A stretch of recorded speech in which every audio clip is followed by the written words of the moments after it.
तो आप चाह रहे हैं कि अगर मेरा प्लॉट है वो कम है या बेसी है उसको नापना। तो आइए मैं आप सबको आप खेत नापने की पूरे विधि बताऊंगा कि आपकी खेत कितनी है, प्लॉट कितना है। प्लॉट है और इसको मैं नाप रहा हूँ कि ये 1 कट्ठा का पूरा प्लॉट है। 1 कट्ठा में कितना हो रहा है, कितना पुग रहा है, कम है या बेसी है। लिखेंगे 20 धूर और 8 धूर की। नमस्कार दोस्तों, आप सभी का स्वागत है। मैं गुड्डू गुप्ता। दोस्तों मैं आज बात करने वाला हूँ खेत के ऊपर, यानी कि जैसा आपका प्लॉट है उसको अगर आप नापना चाहते हैं तो कैसे नापेंगे। जैसे अभी सर्वे का काम चल रहा है, सर्वे अभी तो इधर हो नहीं रहा है, लेकिन सब कोई अपना अपना कागज़ और अपना ज़मीन सब कोई रेडी रख रहा है ताकि सर्वे हो तो उसमें अपना कागज़ दे और सर्वे करा कर अपना काम ख़त्म करे। इसमें बहुत सारे लोगों की टेंशन हो रही है, तो टेंशन नहीं लेना है, आराम से काम करना, शांति से। तो आप चाह रहे हैं कि अगर मेरा प्लॉट है वो कम है या बेसी है उसको नापना। तो आइए मैं आप सबको आप खेत नापने की पूरे विधि बताऊंगा कि आपकी खेत कितनी है, प्लॉट कितना है। ठीक है, तो ये वीडियो में इंड तक बने रहिए, आपको अच्छी तरह से समझ में आ जाएगी कि आपका खेत कितना है। जैसे कि ये मेरा प्लॉट है, देख सकते हैं ये प्लॉट है और इसको मैं नाप रहा हूँ कि ये 1 कट्ठा का पूरा प्लॉट है। 1 कट्ठा में कितना हो रहा है, कितना पुग रहा है, कम है या बेसी है। ठीक है, तो चलिए शुरू करता हूँ। जैसे फीता है, ये फीता है तो फीता को आप इंची टेप फीट में नापेंगे, क्योंकि जो ज़मीन नापता है वो तो कड़ी में नापता है, तो कड़ी में लोहा का होता है। तो लोहा तो हमारे पास है नहीं, और लोहा इतना भारी कौन खींचेगा। लोहा से थोड़ा बहुत कम बेस भी हो जाता है, लेकिन हम इंची टेप से नापेंगे, इसको फीट में नापेंगे। चलिए 2 लड़का से मैं इधर उधर लंबाई और चौड़ाई नाप लेता हूँ कितना है, उसके बाद मैं आपको बोर्ड पर अच्छी तरह से समझाऊँगा। चलो बुआ, 2 को इधर आएगा।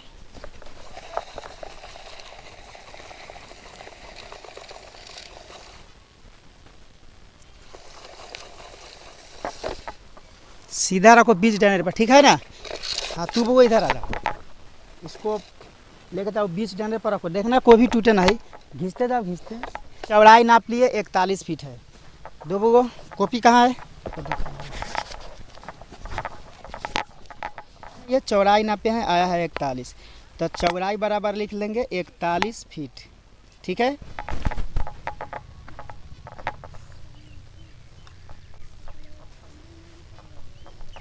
तो इसकी लंबाई, टोटल लंबाई है यहाँ से लेकर यहाँ तक 90 फीट और चौड़ाई है 41 फीट। तो अब हम इसका क्षेत्रफल निकालेंगे, और हमारे यहाँ 9.25 हाथ की लगी चलता है, तो 9.25 हाथ की लगी का मान निकाल कर आपको मैं दिखाने वाला हूँ।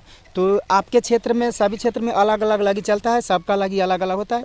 हमारे यहाँ 9.25 का है, तो इससे मैं निकालूँगा बोर्ड पर, आप लोग बोर्ड पर ध्यान से देखेंगे। सबसे पहले मान लीजिए कि जो हमारा प्लॉट था उसका हम फिगर बना लेते हैं। ये फिगर बन गया, तो चौड़ाई है 40 फीट, चौड़ाई हो गया 40 फीट और लंबाई था 90 फीट, 90 फीट लगभग था। ठीक है, तो ये हमारा कोला था और चौड़ाई 40 फीट और लंबाई कितना हो गया 90 फीट। तो अब इसका हम क्षेत्रफल निकालेंगे और क्षेत्रफल निकाल कर उसको धूर और काठा में बदलेंगे। थोड़ा ये लिखेंगे, खेत का क्षेत्रफल बराबर, तो यानी कि खेत आयताकार का है, तो आयत का क्षेत्रफल क्या होता है, लंबाई गुने चौड़ाई। तो लिखेंगे लंबाई गुने चौड़ाई। तो लंबाई कितना है 90 गुने चौड़ाई 40 है, और जो फीट आएगा वो वर्ग स्क्वायर में आएगा। जब भी क्षेत्रफल अगर आप लोग निकालते हैं तो क्षेत्रफल वर्ग में आता है, यानी कि स्क्वायर में आता है। तो इसको गुना करेंगे तो आएगा 4 9 36, 3600 वर्ग फीट। इसको लिखिए वर्ग फीट या फीट स्क्वायर, दोनों सही है, फीट स्क्वायर। अब क्षेत्रफल इतना निकल गया, तो हमारे तरफ 9 हाथ की लगी तो नहीं चलता है, 9.25 की चलता है। अगर आपके क्षेत्र में कई हाथ की लगी चलती है उस पर आप निकालेंगे, तो हमारे यहाँ 9.25 की चलती है और कहीं कहीं 9 के भी चलता है। तो आइए मैं 9 हाथ की लगी से उसका निकालूंगा। तो 9 हाथ की लगी से अब यहाँ पे आपको समझना होगा 182.25 वर्ग फीट बराबर होता है कितना, 1 धूर होता है। कि 182.25 वर्ग फीट बराबर 1 धुर होता है। ये आपको याद करना होगा। 182.25 कैसे आया है मैं आपको बता दूंगा, देखिएगा ध्यान से। जैसे ही 9 हाथ की लगी से कहेगा तो 9 हाथ की लगी से, तो 182.25 वर्ग फीट बराबर 1 धुर है। तो कितना आया है क्षेत्रफल? 36 आया है। तो यहाँ पहले लिखेंगे 1 वर्ग फीट बराबर 1/182.25 धूर होगा। तो इसलिए 3600 वर्ग फीट बराबर 182.25 गुना 3600 लिखेंगे। ठीक है, 3600 लिखेंगे। तो अब यहाँ अब आइए,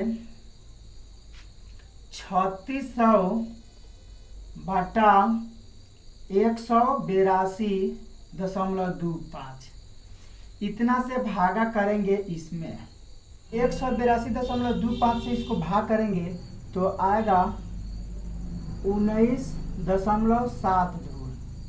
19.7 धूर आया, यानी कि 19.7 धूर आया। तो एक हमारे तरफ 1 कट्ठा 20 धूर का होता है। तब 20 धूर का होता है तो इसमें तो अभी कितना 13 धूर की कम है। जैसे ये आ गया 19 धूर, ठीक है, और 19 धूर, तो 19 धूर में 19 धूर आया, यहाँ पे 7 धूर की आया। तो यानी कि जब 20 धूर की मिलता है तब जाके 1 धूर होता है।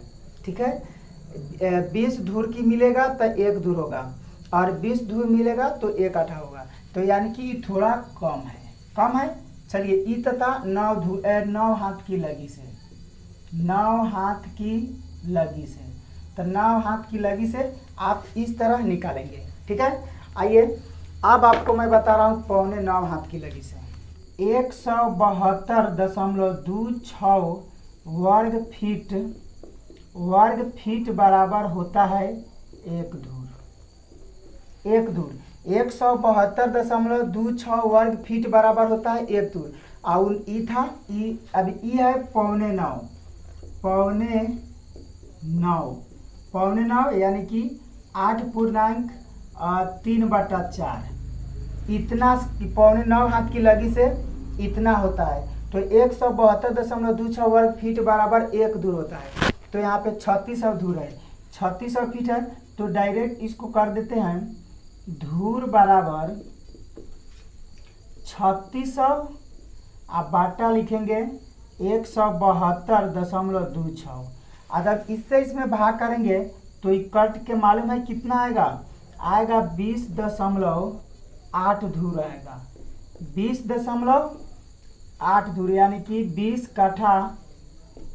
कट्ठा 8 धूर। तो यहाँ लिखेंगे 20 धूर और 8 धूर की आएगा। तो यानी कि ये हो गया 20 धूर, यानी कि 20 धूर में 1 कट्ठा होता है।